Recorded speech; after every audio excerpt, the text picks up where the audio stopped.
You wanted to speak, not to explain, not to fix anything, just to begin. There was something you needed to say, but you couldn't find where to start. Every starting point felt wrong, too much, too small, too late, too early. You ran through openings in your head, and none of them held. You told yourself to wait for the right moment. Then you weren't sure what that meant. The moment kept moving, or it never arrived. When you thought about starting, you immediately thought about what would follow, the questions, the reactions, the things you would have to clarify next. You weren't stuck on the words, you were stuck on the entry. Nothing was stopping you outright. No one said you couldn't speak. No rule was named. Still, beginning felt complicated in a way you couldn't explain. You noticed how often you restarted sentences in your head, how often you abandoned them before they reached the first word. From the outside, nothing looked wrong. You were quiet, thoughtful, normal. Inside, you were circling the same point over and over. You knew there was something to say. You just couldn't find where to begin. You noticed how often you prepared to start, and then didn't. You would feel the moment open slightly, a pause in conversation, a quiet space. You recognized it as a possible entry point. Then you hesitated. You watched the moment close again. Someone else spoke. The topic shifted. The opening passed.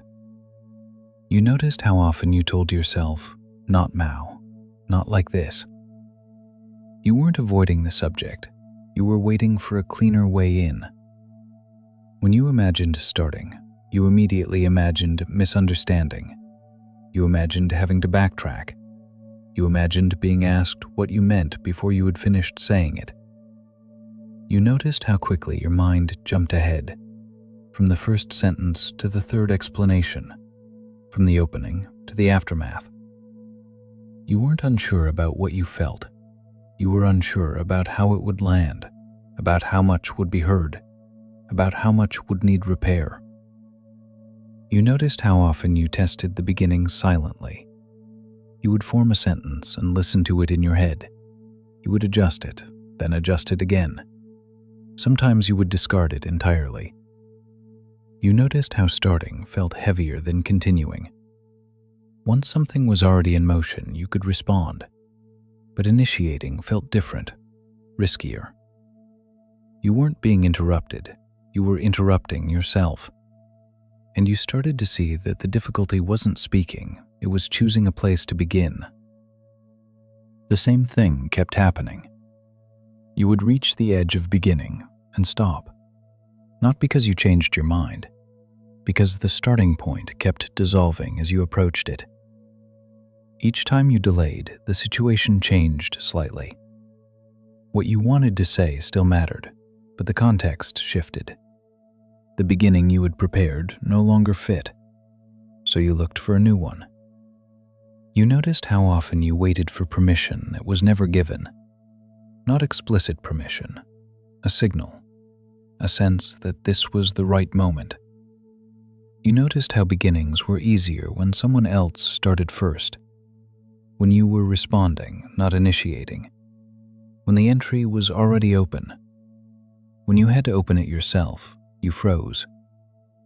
You noticed how quickly the responsibility of starting expanded. Starting meant steering. Steering meant consequences.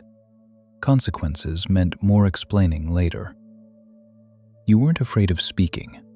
You were wary of what starting would set in motion. Over time, this became familiar. You carried the unsaid with you. You revisited it. You adjusted it. You kept it ready. But you rarely released it. And the longer it stayed unspoken, the harder the beginning became. Not because the words were gone, because there was no clear place left to put them. You began to wait more carefully. You told yourself timing mattered.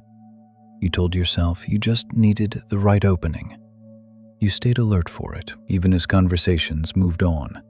You adjusted how close you came to the beginning. You hinted instead of starting. You referenced things lightly. You tested the edges without crossing them.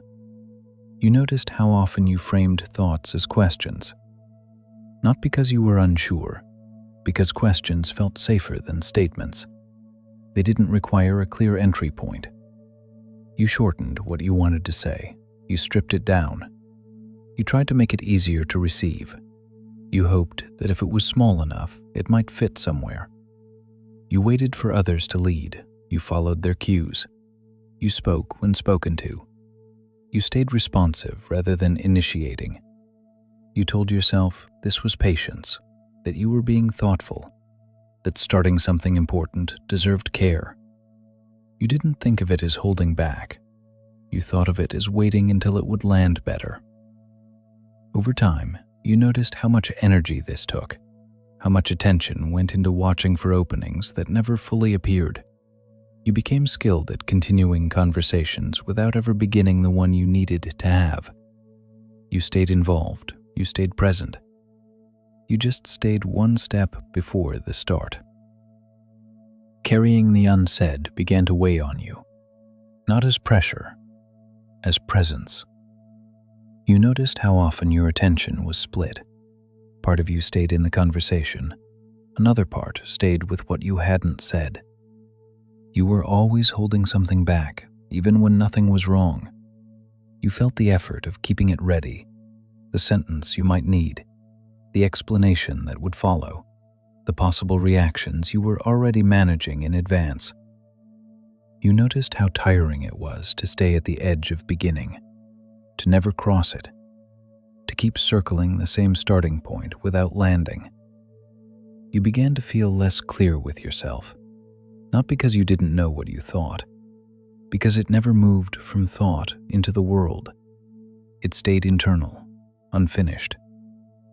You noticed how relief came only when the opportunity passed, when the moment was gone and you could stop deciding whether to speak. That relief didn't feel good. It felt like escape.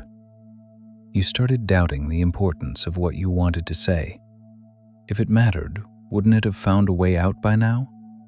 If it was real, wouldn't the beginning be obvious? You didn't name this as loss. You told yourself you were avoiding conflict, that you were choosing peace, that not everything needed a starting point. But something was narrowing. You felt yourself becoming quieter inside, more contained. You noticed how often you postponed yourself. Nothing had been refused, nothing had been denied. Still, you were holding a conversation that never began, and you hadn't named what that was costing you. There was one thing you eventually recognized. The problem was never what you wanted to say. It was that there was no safe place to begin. Every starting point carried too much weight. It wasn't just an opening, it was a commitment. Once you started, you couldn't stop. You would have to explain. You would have to manage what followed. So you waited for a beginning that didn't demand that. It never came. You weren't silent because you had nothing to say. You were silent because starting meant responsibility you couldn't yet carry. You noticed how often you blamed yourself for this, for hesitating, for overthinking, for not being brave enough to begin. But the truth was simpler. You weren't failing to speak. You were responding to an environment where beginnings didn't hold. And at some point, you saw it clearly. You couldn't find the starting point because there wasn't one. When you couldn't find the starting point,